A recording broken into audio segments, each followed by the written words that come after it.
A sliding metal guard covers the disc surface when the disc is not in use.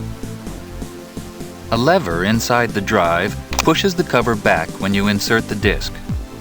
A plastic shell protects the disc inside and keeps it flat. Inside the casing, a pair of gauze pads protect the disc, reducing friction and keeping the disc clean. A metal hub allows the motor to grip the disc securely and spin it at the right speed.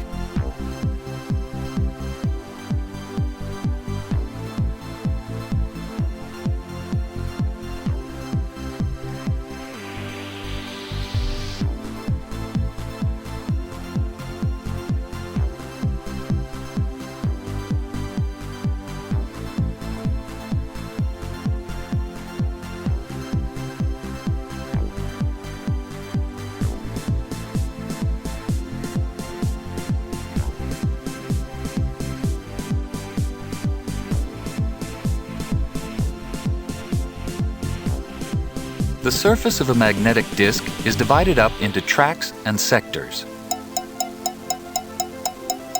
To record information, the read head moves to a track containing an empty sector. Information is sent from the computer to the drive as a stream of binary numbers, that is, zeros and ones. An electromagnet on the head records each number, or bit, by changing the magnetic field on the disc's surface. Each bit is recorded in a fraction of a second as the disc spins. To retrieve data, the disc is spun past the head, which reads the magnetic fields on the disc, sending signals back to the computer.